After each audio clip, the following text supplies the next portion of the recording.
Hey, welcome to another episode of GeekOutdoors.com.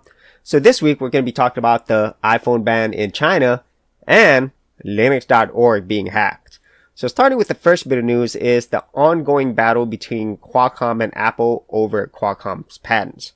Now this most recent one sees Qualcomm asking for a ban on older iPhones and also for newer iPhones for some infringing patents. And the functionality they're talking about here is within the software, where it talks about resizing pictures and managing applications. And so Apple is saying they're going to be able to fix this by releasing an update to the software, which will fix this problem. And not surprisingly, Qualcomm is definitely going to reject this, and they're going to continue on with their patent battles. And I kind of thought this whole patent thing was related to telecommunication features, but it looks like it's way deeper than that. And as with most patent battles between technology companies, which every one of these companies have been in it or are in it or will be in it, it's usually going to end with a out-of-court settlement, or even if they're found to be infringing on these patents, money's going to take care of a lot of that. Just think about Apple versus Samsung, Apple versus Google, Google versus Oracle. It doesn't matter. Just name the list. These technology companies have a lot of money and a lot of lawyers to actually take care of this. Now, I myself, obviously, I am not a patent lawyer. It's really a complex thing. And about the only thing I know about this type of stuff is what I read. And most of the times, it's very simplified and very general. But overall, I don't like the whole idea of very vague and general software patents. But once again, I'm not a lawyer, so I don't understand all of those things. But what would this do to Apple overall? Honestly, it won't do anything. I just really feel that Apple has such a huge presence. They have tons of money.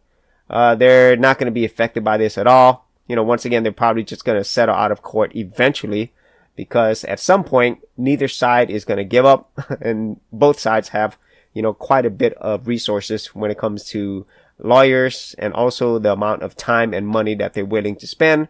Because whoever wins these patents, they win in a big way, because pretty much every company that uses phones will probably have to pay some type of patent to Qualcomm if their patents are that far reaching.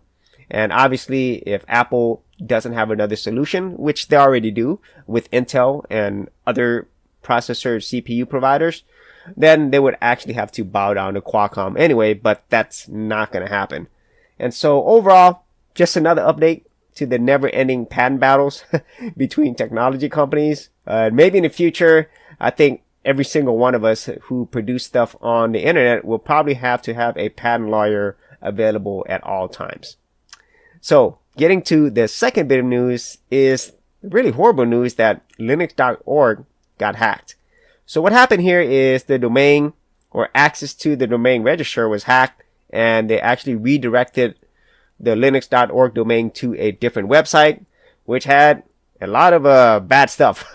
One being a hairy butt, another being a lot of NSFW stuff, a lot of stuff related to the new Linux Code of Conduct, and just stuff that you would not expect on the Linux.org site.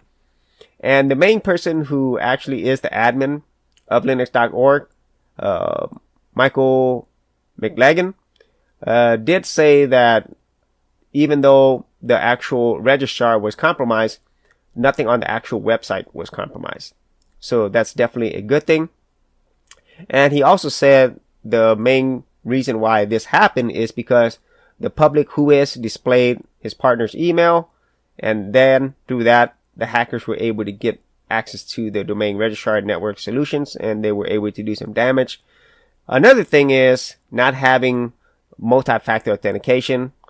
I think this is something that pretty much everybody has to do now, because security, it's so much more complex nowadays.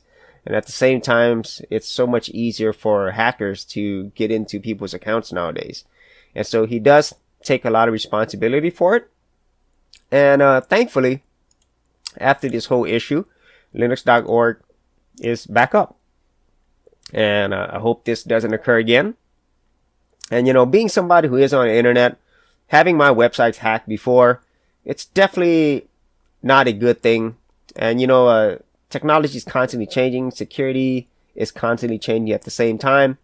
And so, if you do have any properties online, just try to secure it as best as possible. I myself, I don't go to the nth levels. Some people will have encryption on their passwords along with VPN stuff. You could go really crazy with security. But, just start with the basics first.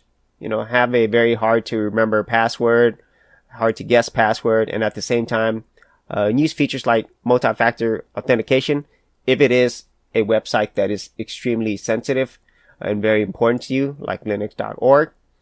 And I think that's the best you could do starting off with, and also to monitor what's going on with your websites, at least for the ones that are most important. Because if you have a lot of different websites, especially ones that you really don't use anymore, chances are there's probably problems with it. I've experienced that myself. And so, yeah, if it's important to you, spend a little bit more time on it. And so, once again, I am thankful that Linux.org is back up and people can enjoy this website again. So, that is it for this week's news. If you had any thoughts on the Linux.org hack website, or anything that occurred with Apple and Qualcomm's ongoing, never-ending patent wars, be sure to leave that in the comments area below. And as always, if you did get value out of these videos, share, like, and subscribe. Hey geeks, if you are a creative geek like me and you wanted to learn how to create content on YouTube and other places on the internet, then check out my Gold Content Creators Group, where you'll get access to 30 videos plus additional content for all the creative geeks out there. And the best part of it is, all of this is free. Simply head over to the link below, check out my page, and sign up for my Gold Content Creators Group. Thanks for watching, and I'll see you on the other side. Thanks for checking out this episode. And as always, if you like these videos, be sure to click on the subscribe button. And for full written content, audio content, and additional geek stuff, head over to geekoutdoors.com, and I'll see you outdoors on the very next episode.